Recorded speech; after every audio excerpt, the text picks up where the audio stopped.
Buhari is not talking to us despite the height of insecurity. Northern Elder Prof. Usman says, welcome to the news and thank you for tuning in to listen. A Northern Elder and former Secretary of the National Health Insurance Scheme, Professor Usman Yusuf, recently spoke on the growing issue of insecurity in the country and how the Northern Elders have responded to it.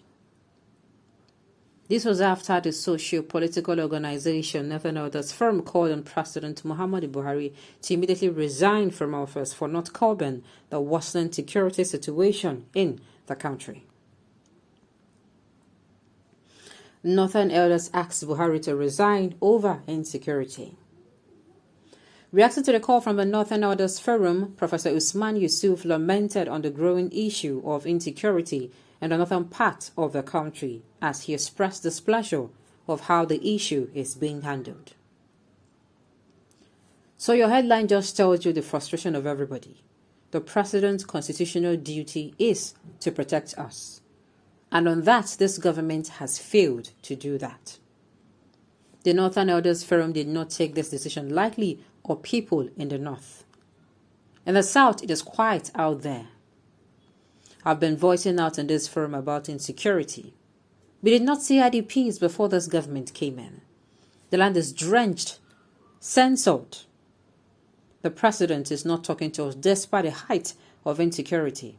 All we hear is talks from his public relations officer. We elected the president to protect us and to secure our lives, Professor Usman Yusuf lamented. All of a sudden, the sleepers have woken up. Oh, yes, sleeper, awaken, and all of a sudden, they hear the voice of the Lord. Permit me to preach. It is not a funny topic, but yeah, I am going to say this. Where were these people when the Southerners came out and, we were talking on part of the things that were making us worried? 2020, we came out. 2020, we came out. I think it started in Lagos, then it spread out to other states. People came out in Lagos and people were like, it was insecurity hiding in the midst of, police brutality and all. And had they been, we continued, I'm very sure we'd have trashed out more of our issues because that was the first time ever, if I can vividly remember, in the history of Nigeria, that we came out not minding our minority, our diversity, not minding our religion. We protected each other. We stood up for one another. We were from the same point and we had the same goal. When we came out, what happened? Oh, an attack on Boko Haram is the attack on the north. All of a sudden, everybody is now coming to, he will finish his tenure. Oh, yes, he will. I am so sorry to burst people's bubble, but he will finish his tenure. Please, an attack on Boko Haram is an attack on the north. An attack on the presidency is not good. We are supposed to respect his decision to stay on seat. People cried. People died.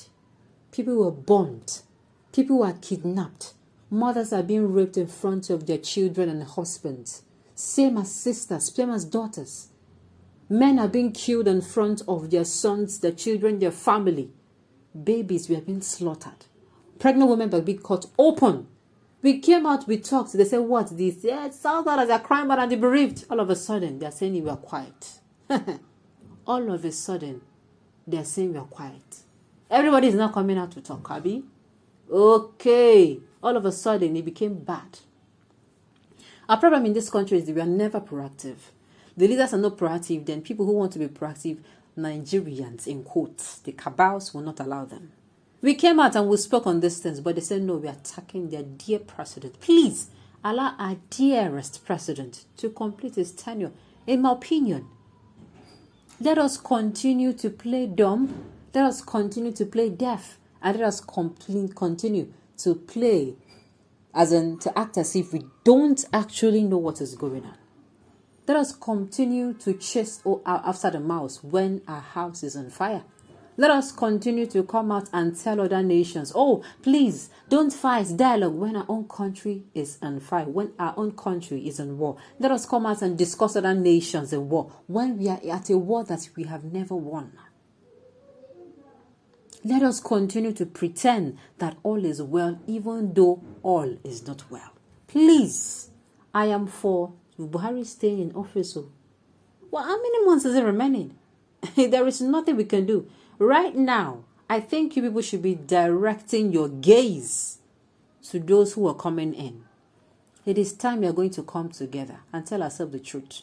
I've said it severally. If we don't dare look, if we don't come out with a constitution that really reflects the will of the people, I tell you people that election is going to be a scam. It will just be like marking the register. You know when they say, oh, this person just came to work, he or she was not productive. What did they do? Nothing. You just saw that the person came, the camera saw that the person came, the register, it was registered that the person walked in. That is it. Nothing more. That election is going to be like a scam.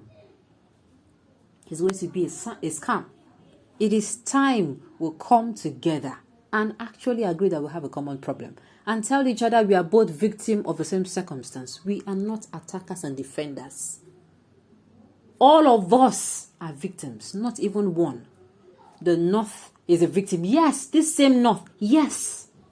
The thing that pains me and saddens me the most, this same North that stands up to defend these people are the ones that are suffering. The Southerners will come out to speak for you, but no, the North, no one attacking you. No, you're attacking a president. We should be left alone. This is how we got here. Why we also got here was because the Northerners will see the problem. I mean, the Southerners will see the Northerners' problem as the Northerners' problem alone. The Southerners too will see the problem as a problem. Look at what is happening in the Southeastern region. We are screaming our lungs out that if they're not careful, it will become another Bruno.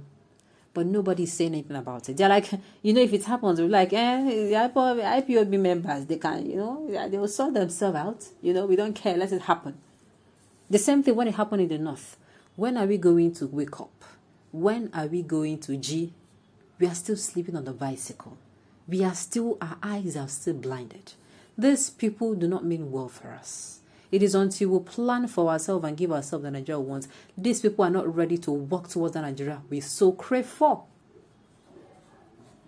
All of a sudden, the Northern Elders Forum or whatever, they are coming out here. They are coming out here and they are ranting. They are enraged. All of a sudden, they are now rising like a black furnace. I'm so sorry, you. We are going to use storm, anti-storm to calm it down. If you have watched X-Men, we use storm to calm it down. This is not the time for playing games. Now, like I've said, what do we do about the situation on ground? As we are talking about them, I don't think they have a solution. They don't have. Let's start looking at the front too. We need to come together and find a common solution to a problem. Else, we're going to remain stuck here for a very long time. On this note, we have come to the end of the news. We say thank you for tuning in to listen. Until I come your way next time, enjoy the rest of your day.